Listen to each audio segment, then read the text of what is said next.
En su libro Días de ocio en la Patagonia, Guillermo Hudson observa un extraño fenómeno relacionado con la habilidad para cantar de las aves de esta zona. Él dice que el zorzal de la Patagonia, que pertenece a una familia tan melodiosa, tan rica en su canto, en la Patagonia canta muy poco y que su canto se asemeja al de los ensayos de un pichón. Y atribuye esta circunstancia al hecho de que el zorzal, en otras regiones del país, canta en época estival y cuando el día está sereno, mientras que aquí en verano es justamente cuando soplan los vientos más fuertes. Esta circunstancia puede aplicarse a todos los habitantes del reino natural en la Patagonia, hombres, animales, lo que sea, el viento, ese fenómeno fundamental que tiene que ver con la vida y con los hábitos de la vida de todos en la Patagonia. Para los carreros del lejano sur que conducían durante semanas y meses los ganados mansos, cuidando que no los atacaran los pumas, el viento constituía un castigo permanente.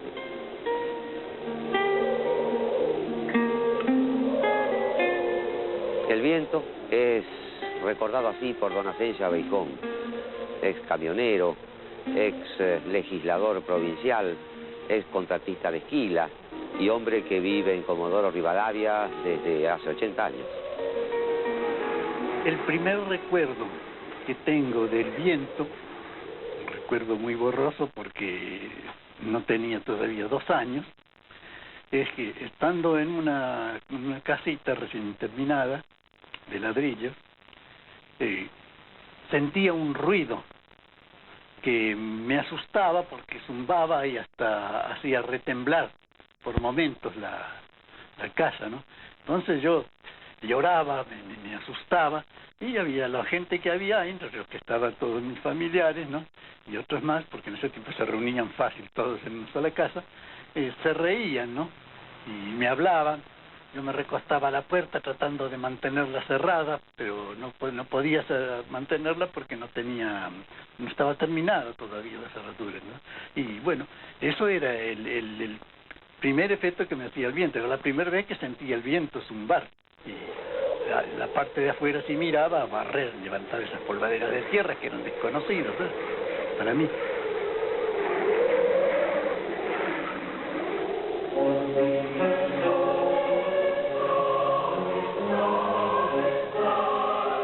Este es un lugar único en el país, es una cueva.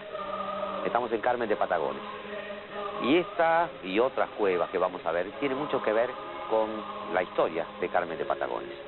Una ciudad que se funda en 1779 por don Francisco de Viedma y por orden del rey Carlos III. Fundación que no se hizo aquí exactamente, sino en la margen sur del Río Negro. Lo que ocurrió es que una gran inundación que vino unos años después obligó a los pobladores a trasladarse, cruzar el río e instalarse en las barrancas, en los lugares más altos, en donde hoy es Carmen de Patagones. De todos modos, subsistió un pequeño establecimiento del otro lado del río y fue el núcleo de lo que después sería la ciudad de Viedma. La gente de Viedma llama a los de Carmen de Patagones, ya en la provincia de Buenos Aires, los maragatos. Vamos a explicarles por qué. La de don Francisco de Viedma fue la primera colonización organizada en esta parte de América. La corona española contrató a campesinos de Galicia, de Castilla la Vieja, y un grupo de maragatos, es decir, oriundos de Astorga, en el reino de León.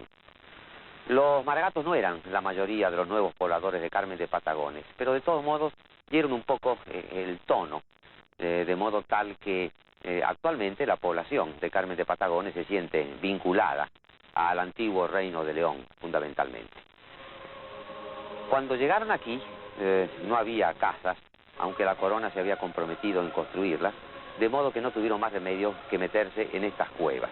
Qué curioso, los indios de la Patagonia habían vivido en cuevas, y estos recién llegados de la península, como si la Patagonia se los estuviera tragando, también empezaron a vivir en estas cuevas y en otras que existen todavía en la ciudad de Carmen de Patagones.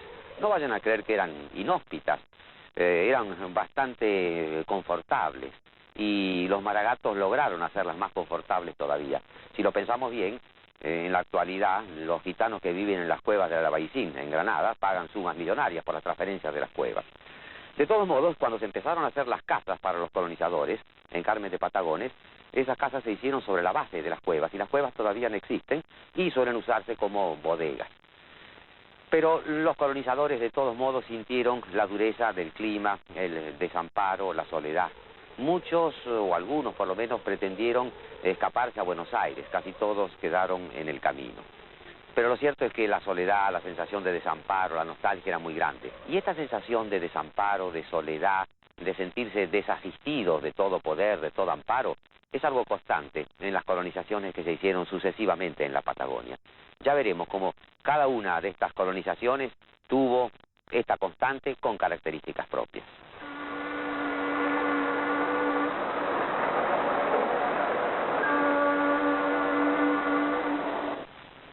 Mae diffiniolion o Cymru sydd yn byw yn y Geimen yn teimlo yn agos iawn at eu cefndryd yng Nghymru ac yn barod bob amser i'w derbyn fel brodyr.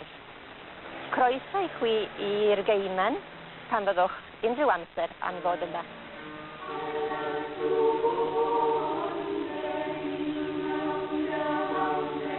Cuando se viaja a la Patagonia y se llega a Trelew, Rawson, Trevelin, Gaiman, ya se sabe, es un rito obligatorio llegar a alguna casa de té y saborear no solamente el té mismo, sino y sobre todo esas exquisitas tortas galesas de sabores misteriosos que se hacen más ricas a medida que envejecen. Es un rito muy conocido, desde luego, esto del té en la zona del Valle del Chubut. Lo que no es tan conocido es cómo llegaron los galeses aquí, ese pueblo de origen celta, con una viejísima cultura, con un estilo de identidad muy propia, que se sentían marginados en esa Gran Bretaña en la cual no eran dueños ni de sus tierras ni de las minas que trabajaban. Fue así como en 1865 un tipógrafo, Louis Jones, con el apoyo del barón de Madryn, resolvió promover una emigración hacia un lugar desolado, alejado, que no estuviera dependiente de ningún gobierno y donde en campos que emanaran leche y miel, decían, se escucharan las arpas celtas y floreciera la galesa camaradería. Así fue como en mayo de 1865 partió de Liverpool el velero Mimosa, llevando unas 150 personas, hombres y mujeres, de diferentes oficios, de extracción social, incluso un médico y un pastor. Lo que ocurría era que el sueño de establecerse en un lugar donde no tuvieran ninguna dependencia de un gobierno ya estaba fracasando. Porque si bien Guillermo Rawson, ministro del Interior del presidente Mitre, apoyaba la idea de la instalación de los galeses, Félix Frías en el Senado se opuso a que hubiera un enclave extranjero tan cerca de las Islas Malvinas. Y entonces se decidió vender una cierta cantidad de hectáreas a cada colono, no vender una gran extensión de tierra para toda la colonia. Esto fue el primer golpe. Pero esto no arredró a los inmigrantes. Los galeses desembarcaron en Puerto Madryn, estuvieron un poco tiempo allí. Lo mismo que los maragatos de Patagones, debieron buscar refugio en las cuevas de la costa para abrigarse en los primeros meses de su estadía. Su intención era establecerse en el valle del río Chubut. 11 años atrás había fracasado allí un proyecto poblador a cargo de Enrique Lyman Jones. Del proyecto solo quedaron las ruinas de Fortín Viejo y a ellas se trasladaron los galeses. Pero en el valle del Chubut se encontrarían con una realidad todavía más descorazonante. La presencia del teniente coronel Murga, que en nombre del gobierno argentino fundó la ciudad de Rawson en 1865 e hizo flamear la bandera nacional. Dice un testigo, la bandera fue izada en medio de un silencio absoluto. Empezaban graves dificultades a asediar a los inmigrantes, pero esto ya significaba el golpe definitivo al sueño de una colonia galesa autónoma. Los problemas que enfrentaban los galeses derivaban básicamente de su desconocimiento del clima y del suelo, pero también de la circunstancia de que en su mayoría eran mineros, no conocían las labores agrícolas.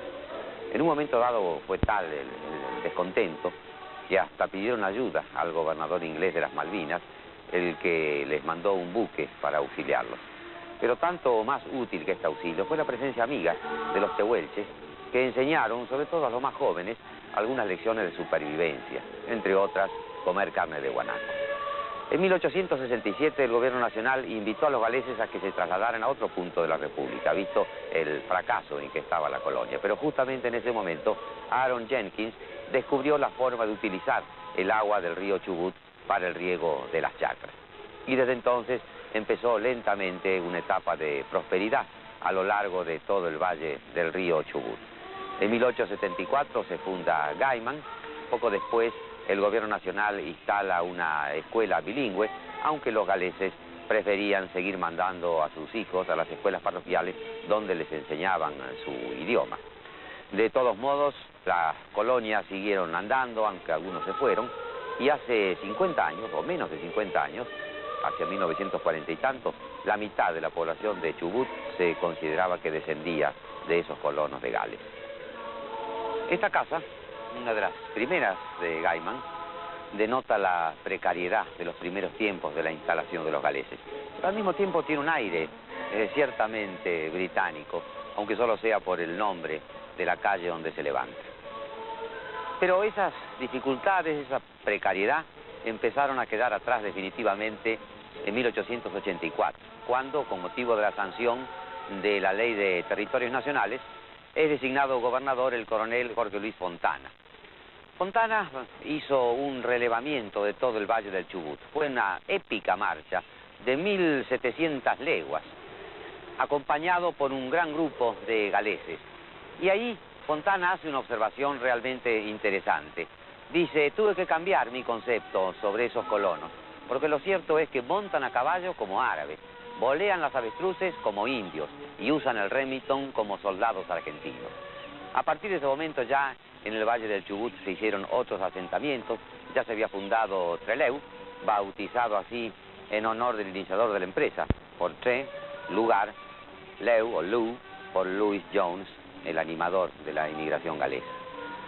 Finalmente se constituyó en toda la zona una sociedad pluralista, políglota podríamos decir. De algún modo los galeses habían encontrado la tierra de leche y miel.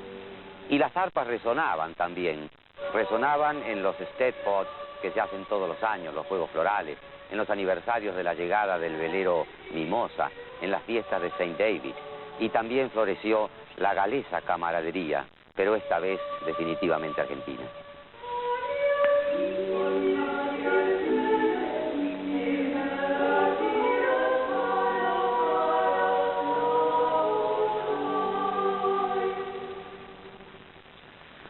Esta iglesia luterana, iglesia reformada, apenas se lee allí, en Colonia Sarmiento, es decir, en Ciudad Sarmiento, porque el nombre Colonia quedó atrás ya, en el corazón del Chubut, es un poco el símbolo de la forma en que se fueron poblando las provincias patagónicas. Sarmiento, por ejemplo, recibió el aporte de galeses y de boers. Boers que vinieron desde Sudáfrica cuando Gran Bretaña derrota al estado de Transvaal y a la República Libre de Orange. Encontraron en Comodoro Rivadavia y en sus inmediaciones esos inmigrantes que no eran jornaleros comunes, sino gente más calificada, encontraron algún parecido con la meseta de su tierra natal y se dedicaron a la cría de ovejas en gran escala.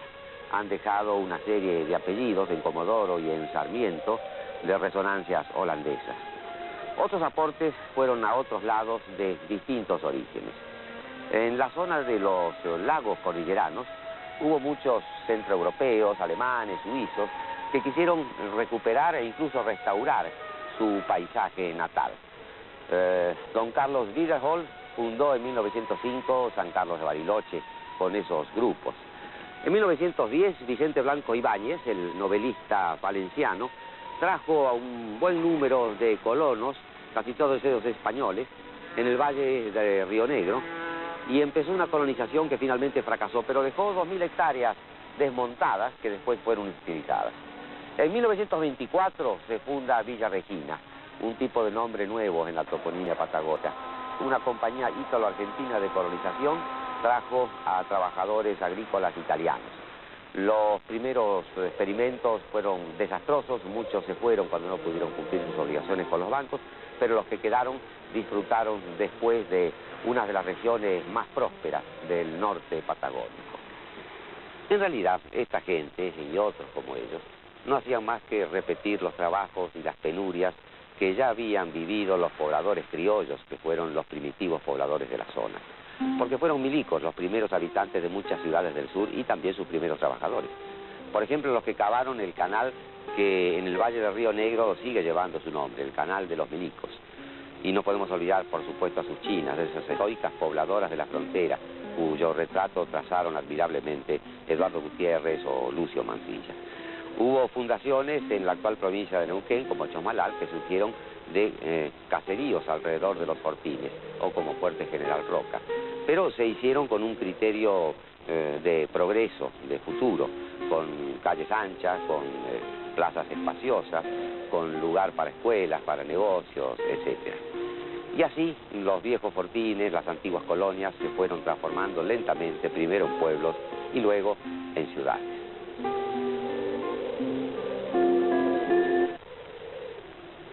En cuanto a Santa Cruz, en 1859 Piedrabuena había establecido su asentamiento en la isla Pavón, en la desembocadura del río Santa Cruz. Pero durante los 25 años siguientes no hubo ninguna población argentina. En 1884, Carlos Moyano, designado gobernador, recibe orden de buscar pobladores y ovejas en las Malvinas y en Punta Arenas, y así lo hace. Con esas ovejas, con esos pastores y con otros rebaños que se arriaron en una larguísima marcha desde Río Negro y que vinieron por las mismas rastrilladas y utilizando las mismas aguadas que los indios, se fundó lo que sería la riqueza de Santa Cruz, las ovejas, la lana, establecidas en estancias caracterizadas por su gran extensión.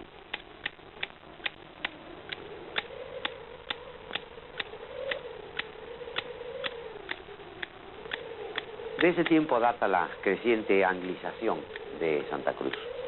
Un visitante que llegó en 1896 a Río Gallegos decía: uno cree que ha llegado a la Old England. Fuera de la capitanía de Puerto, todo es inglés ahí. El dinero, la bebida, la gente, las ovejas, las ladies y los gentlemen. Y efectivamente, es la época en que la propiedad territorial en Santa Cruz queda en manos de algunos particulares, algunas compañías preferentemente británicas. Son enormes extensiones, territorios semiautónomos, a caballo en la frontera entre Chile y la Argentina, con intereses que subsisten todavía y que en esa época marcaban la estrecha dependencia de un sector de la economía argentina con los intereses británicos.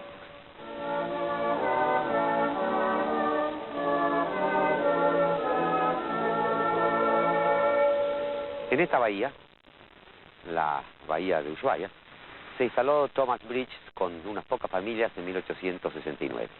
Este es el origen, un origen confesional, porque Bridges, que había estado en las Malvinas y era pastor anglicano, y conocía a los indios yaganes que estaban en la isla Keppel, en el archipiélago, tenía buena condición para llevar al éxito esta misión. Amaba a los indios, conocía su idioma, los enseñó a criar vacas, los concentró dentro de lo posible en la misión de Ushuaia para evitar que tuvieran que enfrentarse con los depredadores. Pasó el tiempo y Bridges se convirtió en una suerte de protector de los naturales en esta zona sur de Tierra del Fuego. Pero en 1884, el comodoro Lacer, al frente de unos barcos de la flota argentina, llegó a Ushuaia y afirmó la enseña nacional el 12 de octubre. Desde entonces, ese día, Ushuaia lo celebra como su propia fiesta. Thomas Bridges entonces tuvo que arriar una bandera muy particular que él izaba al frente de la misión. Y optó por acomodarse al nuevo orden de cosas. Dejó de ser pastor y se convirtió en estanciero. El gobierno nacional, Roca lo apreciaba mucho, le concedió una cuantiosa concesión de tierras y desde entonces él y su familia permanecieron en Harberton, una estancia a unos 30 y tantos kilómetros hacia el Atlántico, donde siguen viviendo sus descendientes. Bridges murió en 1896, pero tuvo tiempo de compilar un diccionario de la lengua de los indígenas fueguinos, realmente extraordinario, que contiene 32.000 palabras, es decir, una suma de vocablos que es igual al de la lengua española en la época del Siglo de Oro. Y así empezó Ushuaia su carrera.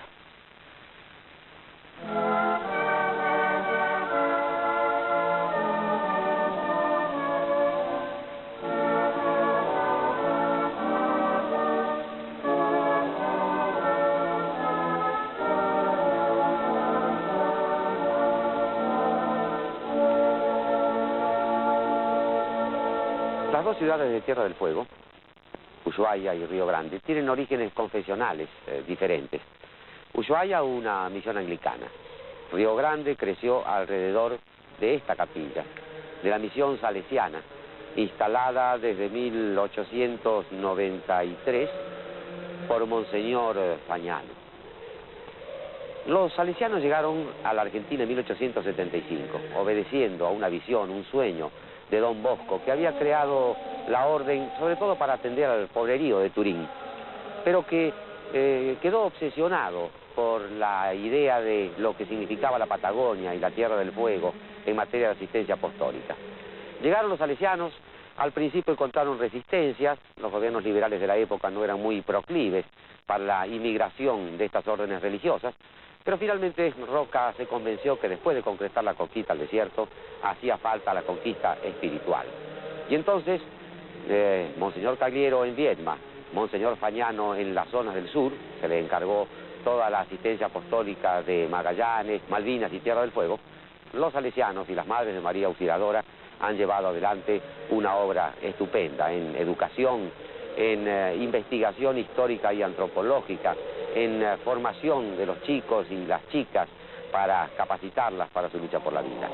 Pero hablábamos de Monseñor Fagnano. Él llega en 1886, aquí mismo, a Río Grande, con el gobernador de Santa Cruz, Ramón Lista, y asiste entonces a una matanza de onas, queda horrorizado por esto, y desde entonces se convierte en un fervoroso protector de los aborígenes. Esto será un reducto donde los indios onas vienen para ser protegidos. Pero esta protección a los indios le valió a Fagnano muchos problemas, con los gobiernos locales, con los estancieros pioneros, con los buscadores de oro, con la gente que consideraban que había que aniquilar a los indígenas para seguir adelante con su obra de progreso. Uno de estos, el más notorio, fue el rumano Julio Popper. Popper estaba en Brasil cuando se enteró de un notición que estremeció a toda América del Sur. Se había encontrado oro en Cabo Virgen. Esto convocó una verdadera estampida, era como una California. Una cantidad de aventureros llegaron de todas partes, entre ellos Julio Popper. Un hombre muy discutido, un megalómano evidentemente, de siempre con grandes proyectos, conectado con gente importante del gobierno de Buenos Aires, que lo apoyaron, que incluso justificaron alguna de sus tropelías, porque Julio Popper era uno de esos matadores de indios que se jactaba de ellos. Formó una compañía de lavadero de arenas auríferas, estuvo bastante tiempo aquí, en Tierra del Fuego, acuñó moneda, imprimió estampillas, soñó fundar un imperio como si la ciudad de los Césares de siglos atrás, con su sueño de oro, pudiera ser revivido nuevamente en la persona de este hombre evidentemente atractivo e interesante. ¿Cuánto oro se sacó de esta zona? En los años de máximo esplendor, de 1886 a 1891, más o menos unas 2 toneladas. Popper fue el emperador de esta zona y de esta explotación. Se llevó mal con los gobernadores locales, se llevó mal con los salesianos, que no le podían perdonar su trato hacia los indios, y de todos modos murió muy joven, poco después de 1890. Algunas de las miles de hectáreas que tenía en concesión fueron heredadas de algún modo por otro pionero también muy discutido, don José Menéndez.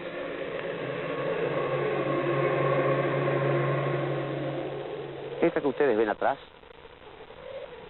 es la antigua estancia, la segunda argentina, hoy María Beetti, a unos pocos kilómetros de Río Grande, en Tierra del Fuego.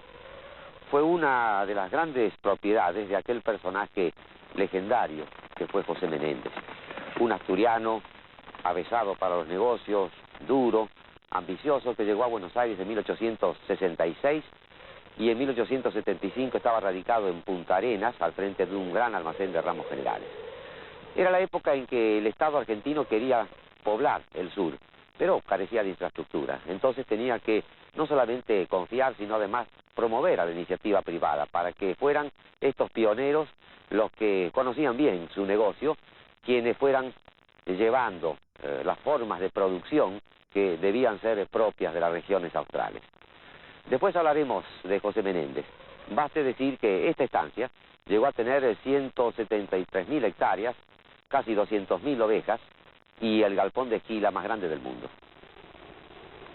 Fue el propio general Roca el que persuadió a José Menéndez para que extendiera sus negocios al lado argentino, puesto que hasta ese momento solamente su radicación estaba en Punta Arenas y su zona de influencia.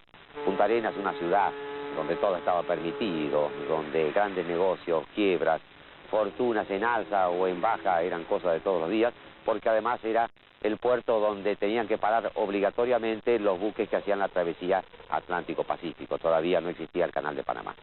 Lo cierto es que Menéndez aprovecha las grandes subastas de tierra que se hacen en ese momento en los territorios del sur y adquiere la heredad de Julio Popper, la primera argentina, cerca de Río Grande, que hace pandán con esta estancia, que hoy se llama José Menéndez.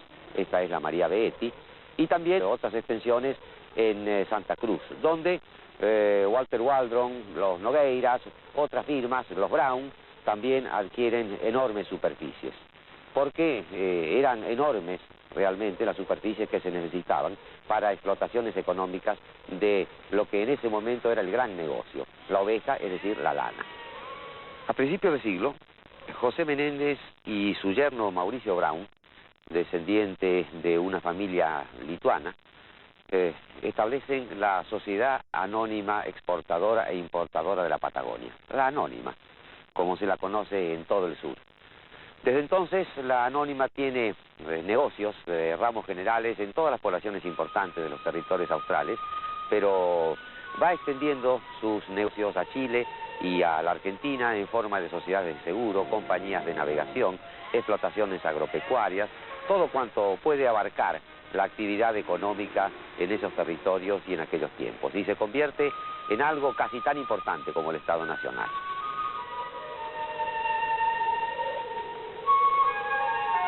No es un pueblo, es el casco de la estancia María Beetti, y como este casco, muchas de las grandes estancias ofrecían este mismo aspecto. La casa del patrón, la casa del administrador, los locales para generar energía eléctrica, el galpón para la esquila, los galpones, las casas de los peones, todos conformaban realmente una aldea, un caserío donde había que autoabastecerse, por lo cual había también invernaderos en donde se cultivaban hortalizas y verduras, única forma de que pudieran sobrevivir en climas como estos. La lana se mandaba directamente a Europa, y de allí venían los productos manufacturados sin pasar por aduana, porque no había aduanas en aquella época.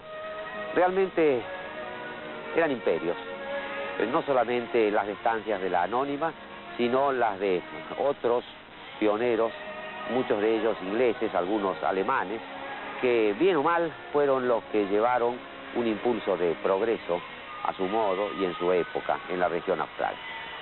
Y es por eso que se entiende que este asturiano, que en 1866 llegó a Buenos Aires con muchas ganas de hacer fortuna, en algún momento de la década de 1910 haya erigido en Punta Arenas una estatua a Hernando de Magallanes, aquel navegante portugués que descubrió todo esto, y que se haya limitado a hacer escribir en su plinto José Menéndez a Hernando de Magallanes.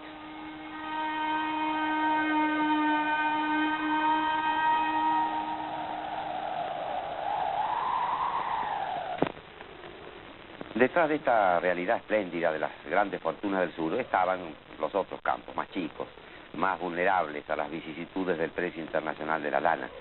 Y también surgía una nueva realidad urbana a partir de los pequeños poblados a los que iban llegando en la primera década del siglo muchos inmigrantes deseosos de prosperar. Asensio Abeijón ha hablado de estos recién venidos, entre los cuales había gente de todas partes de Europa, portugueses, franceses, polacos, griegos, turcos, italianos, pero predominaban los gallegos que huían de los horrores del enganche en la guerra que su país sostenía contra Marruecos, contra los moros. Muchos de ellos se aprontaban a marchas de 400 o más kilómetros. A los gallegos todo les asombraba y algunas cosas les asustaban, por ejemplo la costumbre de ir armados, o les entristecía, como la falta de flores, de jardines, de árboles, la falta de mujeres, de familia, todo tan distinto a su verde y dulce tierra natal. Esas majadas que estaban pastando sin pastores, sin que nadie las cuidara, sin el temor ancestral al lobo, todo era raro. Por otra parte, podían andar días enteros sin encontrar ninguna población, porque las pocas que había estaban metidas en los cañadones. Además, la gente que circulaba por allí, con la que se encontraban de cuando en cuando, esquiladores, domadores, los hombres que llevaban y traían carros, de noche solían juntarse en los fogones y se contaban historias, casi siempre tétricas, sobre peleas para ocupar campos fiscales o venganzas entre gente que por alguna razón tenía sus deudas con la justicia. Sin duda un poco el Far West, y la fauna que andaba por allí, bueno, estaba constituida por desertores, expresidiarios, tahúres, deudores, tratantes de blancas. Sí, un poco el Far West, pero justamente en el momento, últimos años del siglo pasado, principios de este, en que ese lejano oeste que nos han mostrado hasta el cansancio en las películas de cowboys había desaparecido. Tal vez buscando un escenario semejante al de sus hazañas, es que llegó Butch Cassidy en aquella época. Se instaló en Cholila, cerca de Esquel. Butch Cassidy había formado el sindicato de asaltantes de trenes con Etta, una hermosa mujer de puntería implacable, y con su compañero Harry, y encabezaba la lista de pájaros de cuenta, cuya localización estaba encargada a la famosa agencia de detectives Pinkerton. Un agente de Pinkerton lo localizó aquí, en 1902. Butch había escrito a un amigo de Estados Unidos: he recorrido los mejores lugares de América del Sur y no he encontrado ninguno tan bueno como este. Hay un pasto excelente y pienso quedarme aquí para siempre. Bueno, Butch Cassidy tenía en ese momento 300 vacunos, 1.500 ovejas y una concesión de tierras otorgada por el gobierno de Buenos Aires. Aparentemente ya estaba destinado a ingresar a la categoría de productor rural. Pero lo cierto es que el erotismo del revólver en el puño los tentó. Asaltaron el Banco de Londres y América del Sur en Río Gallegos, luego un almacén de ramos generales en Comodoro Rivadavia y un banco en San Luis, o les atribuyeron estas hazañas. Lo cierto es que después desaparecieron. Aparentemente cruzaron la cordillera. Algunos dicen que murió asesinado en Bolivia, otros insisten en que se lo encontró años después en Alaska o con las tropas de Pancho Villa en México. Allí o aquí la tierra se tragó al último héroe romántico, al último bandolero del Far West trasladado a nuestra Patagonia.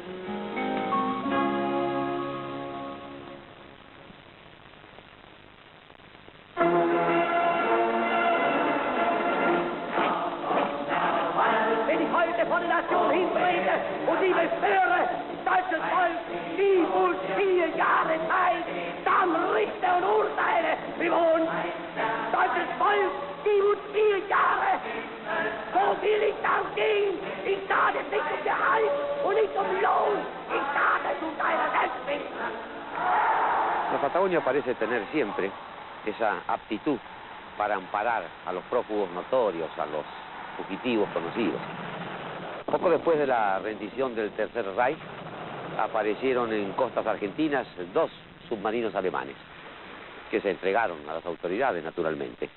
Bastó eso para que en las agencias noticiosas corriera la versión que Adolfo Hitler, o algunos de los jerarcas nazis, había llegado a la Patagonia y estaba instalado aquí. Y por muchos años, algunos imaginativos creyeron ver en cada uno de los rostros germanos de los pobladores de la Patagonia el inconfundible perfil del Führer. ¡Deutschland, siga él!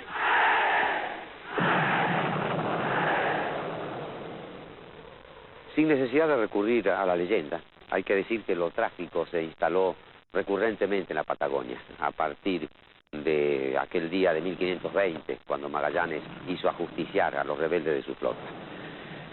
Y esa tragedia que viene y va y flota sobre la Patagonia a través de los siglos, en nuestra historia contemporánea tiene 2 años en que se hizo tremenda: 1921 y 1922, cuando la huelga de los trabajadores rurales de la Patagonia y su consiguiente represión. Varios factores se conjugaron para desencadenar esta situación. En primer lugar, la apertura del Canal de Panamá había marginado ya a Punta Arenas, había terminado la prosperidad de aquella ciudad. En segundo lugar, y fundamentalmente, al terminar la guerra europea, había bajado de manera abrupta el precio de la lana. demostrando, entre otras cosas, la vulnerabilidad de una estructura económica basada en el monocultivo, en la monoproducción. Además, había un presidente como Hipólito Yrigoyen que quería poner coto a los abusos en materia de despilfarro de tierra pública y deseaba que la presencia del Estado tuviera más importancia en aquellos territorios. Finalmente, la imposición de derechos de aduana, es decir, la instauración de aduanas en las zonas del sur, hizo que los productos que antes entraban libremente ahora tuvieran que pagar derechos, y eso equivalía naturalmente a una elevación en el costo de la vida. Todo eso se fue conjurando, y al mismo tiempo una presencia ideológica lejana pero determinante también, el triunfo de la revolución bolchevique en Rusia, para que en esos años 21 y 22 las cosas estallaran sangrientamente en la Patagonia. Había inquietud y malestar en toda la zona sur, tanto en la parte chilena como en la Argentina. Los estancieros no podían vender su lana, los esquiladores no tenían trabajo, salones como este estaban vacíos, no había esquila, los comerciantes no podían cobrar sus deudas. Es entonces cuando aparece en escena un gallego delgado, pelirrojo, llamado Antonio Soto. Llega a Río Gallegos con una compañía de teatro, se queda allí, al poco tiempo es elegido secretario general de la Unión de Trabajadores, un sindicato que agrupaba a peones rurales, entre otros oficios, y donde había muchos extranjeros y muchos chilotes, es decir, peones de origen chileno, de la isla de Chiloé precisamente. Soto se hace amigo de José María Borrero, un periodista vehemente, combativo, y también del doctor Ismael Viñas, el juez nacional, que está empeñado en recuperar para el Estado una herencia consistente en una superficie importante de tierra. Y toda esta conjunción va armando la tragedia. En el verano de 1920 a 1921, la Unión de Trabajadores declara la huelga. Mientras la lana se abarrota en los galpones de las estancias y en los depósitos de los consignatarios, Antonio Soto y sus compañeros recorren a caballo la zona de Santa Cruz, pidiendo salarios más altos y mejores condiciones de trabajo. Ocupan estancias, hacen actos compulsivos para lograr el apoyo a la huelga, toman algunos rehenes, hay algún enfrentamiento con la policía y muere un policía, pero en general los actos de violencia no son grandes, pero bastan para preocupar al gobierno nacional. Hipólito Yrigoyen entonces envía a un coronel de su confianza, porque había participado en la Revolución Radical de 1905, Héctor Benigno Varela, para que vaya a poner orden en las cosas de Santa Cruz. Varela llega a Río Gallegos, examina la situación, conversa con unos y otros y finalmente logra promover un acuerdo que significa mejoras sustanciales en las condiciones de trabajo y en los salarios de los obreros rurales de Santa Cruz. Satisfecho, regresa a Buenos Aires, pero los factores de fondo no se habían modificado, se van agravando en el curso del invierno de 1921 y finalmente en la primavera de este año estalla la segunda huelga, esta vez con más fuerza y también con más violencia. Al principio es acompañada por la simpatía de algunos sectores locales de Río Gallegos, pero luego los actos de violencia que se van cometiendo, incendios, destrucción de propiedades, etcétera, le van granjeando la animadversión de los sectores que antes lo había apoyado. Ya todo el territorio de Santa Cruz es tomado por la huelga, esto tiene repercusiones incluso en las regiones vecinas. Es entonces cuando el presidente Yrigoyen envía por segunda vez a Varela, quien llega a Río Gallegos en noviembre de 1921, pero esta vez ya con otra actitud. Varela viene convencido de que los peones rurales han traicionado su buena voluntad. Está persuadido que se intenta hacer aquí lo que en Buenos Aires 2 años antes había ocurrido, la Semana Trágica. Tiene la certeza de que esos anarquistas y esos maximalistas son literalmente traidores de la patria. Y además tiene la convicción de que atrás de la huelga se mueven intereses manejados desde Chile para provocar dificultades en esta parte de la patria. No bien llega, por su propia autoridad decreta la pena de muerte para todo el que sea encontrado con armas en la mano. y a partir de ese momento promueve una tremenda represión. Se fusila. Se fusila al punto tal que algunos toponímicos cambian de manera macabra su nombre. El Cañadón de la Yegua, por ejemplo, se convierte en el Cañadón de los Muertos.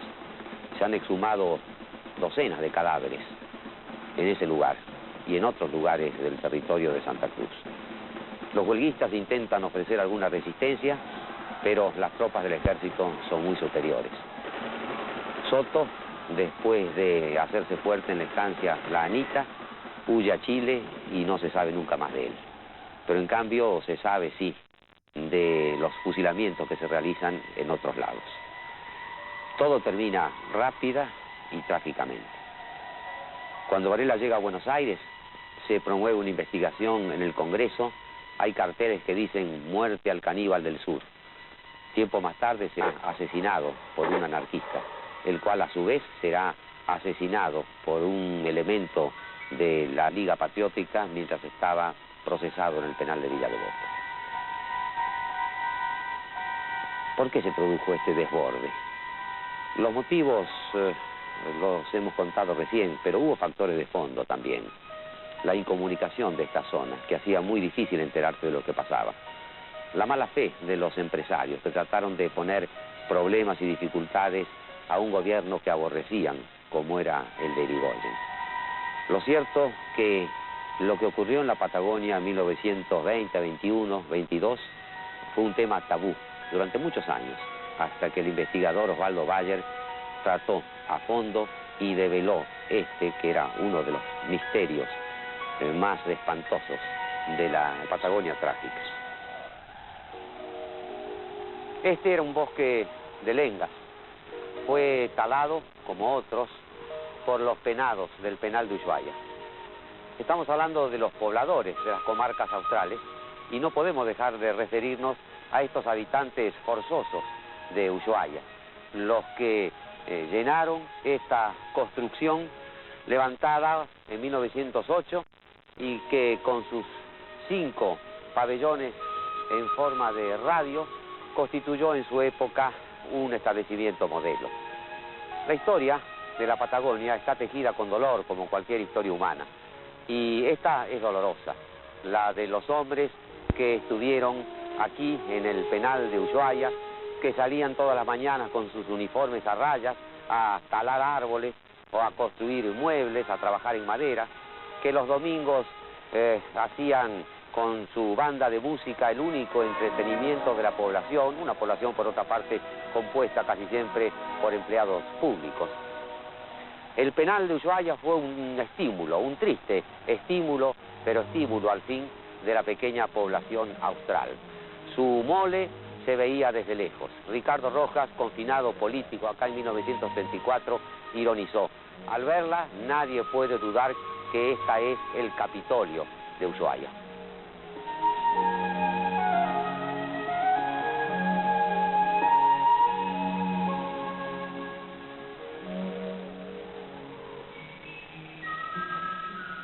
Como hemos visto, la Argentina austral se pobló en el pasado con misioneros y pistoleros, desertores y trabajadores, normales y marginales, una cosa muy heterogénea.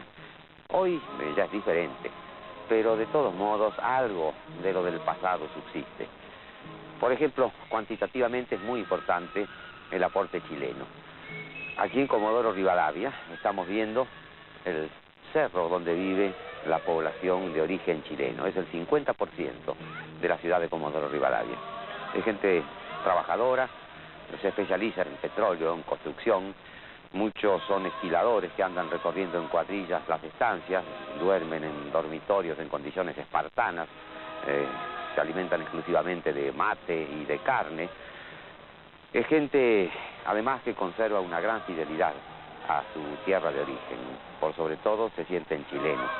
Y los días 18 de septiembre, la Patagonia es toda un grito: ¡viva Chile, mi hermosa patria!